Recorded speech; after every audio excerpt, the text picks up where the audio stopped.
जगातलं जे पाचवा वेद आहे, जगातला पाचवा वेद या आधर्मी लोकांमुळे, या आधर्मी लोकांची तुमच्यावरती संताप झाला, तुमच्यावरती क्रोध झाला, तुमचं तत्व लोकाला पचलं नाही, या आधर्मी लोकाला ते तत्व चाललं नाही, तर यांनी काय केलं, यांच्यामुळे बर का हे राहिले नसते तर कदाचित तुमचा पाचवा वेद मला सुद्धा त्याचं पारायण घडलं नसतं. इंद्रायणी मातेने म्हणावं, तुकोबाराय तुम्ही मला विचारताय 14व्या दिवशी का परत केली, पहिल्या दिवशी का परत नाही केली. तुकोबा माझ्या जे दोहामध्ये ज्या दिवस तो गाथा आला त्या दिवसापासून, त्या मिनिटापासून, त्या क्षणापासून, त्या घटिकेपासून मी त्या गाथेचं पारायण करायला घेतलं आणि ते पारायण माझं 14व्या दिवसाला जाऊन पूर्ण झालं, म्हणून तुम्हाला मी 14व्या दिवशी गाथा परत केला. एवढा तुकोबारायांचा अधिकार. विठ्ठल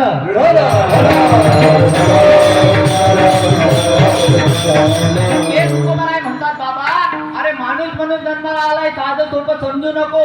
तुला माणूस म्हणून हा जो नरदेह मिळालेला आहे, हा नरदेह सहजी मिळत नाही. एक एक येऊनी कोटी कोटी फेरा मग लागे वारा. मानवाचा पुनरुपी जननम पुनरुपी मरणम जटली शयनम. पुन्हा पुन्हा किंवा किती वेळा जन्म यावे आणि किती व्हावे. 83,99,999 मध्ये योनीमध्ये जन्माला यायचं, जन्माला आल्यानंतर मरायचं. पण जन्माला येणं आणि मरण या दोघांमधला जो पिरियड असतो, त्या पिरियड मध्ये त्या योनीमध्ये आपण जन्माला आलेले असू, त्या योनीमधला सगळा त्रास, दुःख, कष्ट, यातना सहन करायच्या. त्या योनीतून मुक्तता घ्यायची, परत दुसऱ्या योनीत जन्माला यायचं, परत त्या योनीतून मुक्तता घ्यायची, परत तिसऱ्या योनीत जन्माला यायचं. आता 83,99,999 योनीमध्ये जन्माला यायचं, मरायचं, जन्माला यायचं, मरायचं, नुसतं जन्माला यायचं आणि मरायचंच नाही तर काय, पाप पुण्य दोन्ही करून बर का. पाप आणि पुण्य ज्या वेळेस माणसाचं समान होतं त्यावेळेस 84 लक्ष योनीमध्ये माणसाला जन्म मिळतो. एवढा हा नरदेह दुर्लभ आहे बाबा. काय एवढा हा नरदेह दुर्लभ आहे. मग तुम्ही म्हणाल महाराज नरदेह दुर्लभ काय आता, बडाच्या 2 हात आहेत, आमचे 2 हात आहेत, 2 डोळे आहेत, 2 कान आहेत, सगळ्यांना आहे बर का. पण तुम्ही म्हणाल इतर जे जीव आहेत ते पण आमच्यासारखंच करताय. आमच्यासारखं नाही, तुमच्यासारखं करत असतील कदाचित. कारण तुम्ही जन्म वाया घातला, खावं प्यावं ल्यावं नेसावं याच्या, आम्ही नाही. आम्ही नाही. ज्या दिवशी आम्हाला साधूची संगत झाली, त्या दिवशी मनाला प्रश्न पडला की बाबा हे जे तुमच्या लोकाला होतंय हे काही यायची दशा येईल, माझ्या अंगात चित्त पांडुरंगा झुरत असे मला कधी होईल. नुसतं दे की कुचू करापेक्षा बर का बाबा, दे की कुचू करापेक्षा ते शेण राखा पावसा माझं शेण नको पाणी पडणं ते किडा नाही का. ते करापेक्षा जर तुम्हाला दिसतंय ना, जिज्ञासू जीव त्याला म्हणतात बर का.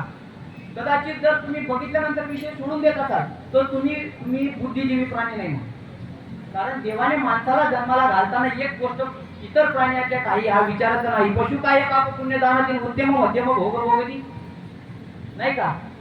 इतर जे प्राणी आहेत त्यांना बुद्धी नावाची वस्तू नाही आहे, आणि बुद्धी नावाची वस्तू नाही म्हणून त्यांना विचार करण्याची क्षमता त्यांच्यात नाही. पण तुम्ही माणूस म्हणून जन्माला आलेला आहात तर तुम्ही निश्चित विचार केला पाहिजे. आणि जो विचार करतो त्याला शंका उत्पन्न होते, आणि ज्याला शंका उत्पन्न होते तो प्रश्न करतो. कुचू करत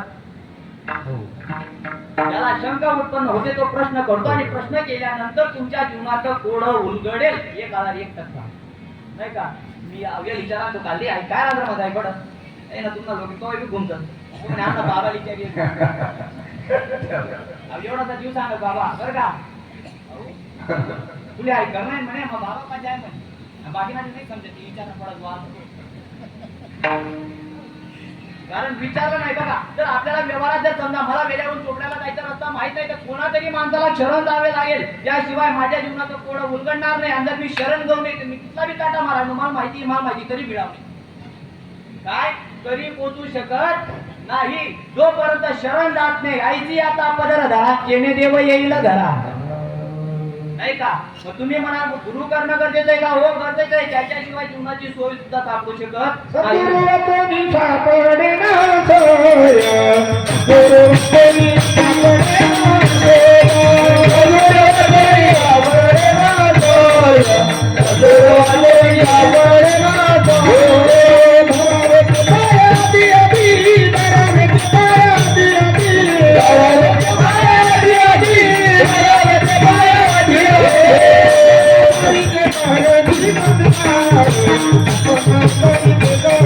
Thank you.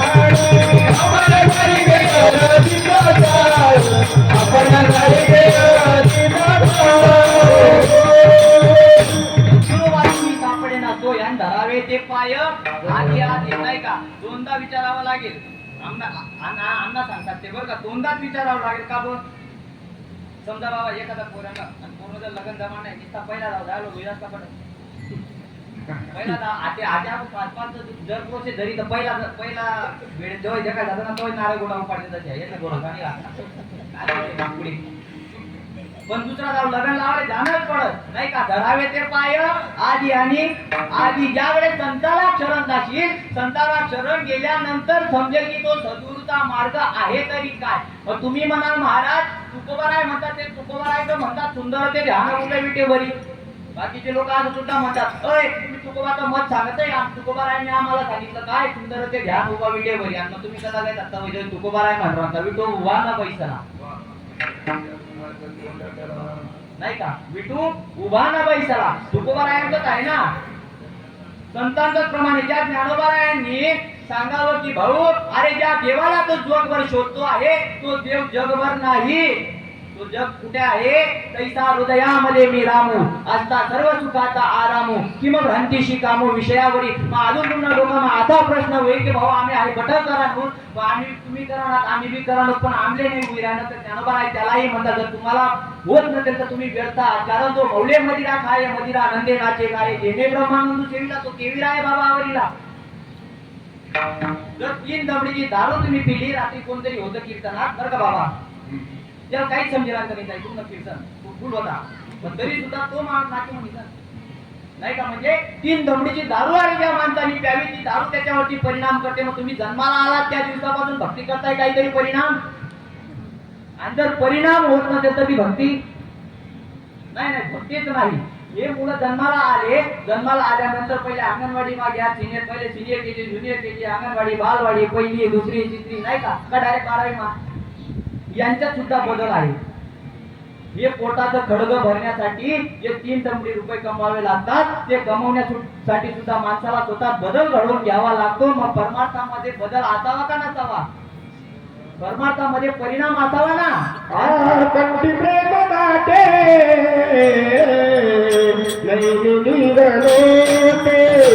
कंठी प्रेम दाटे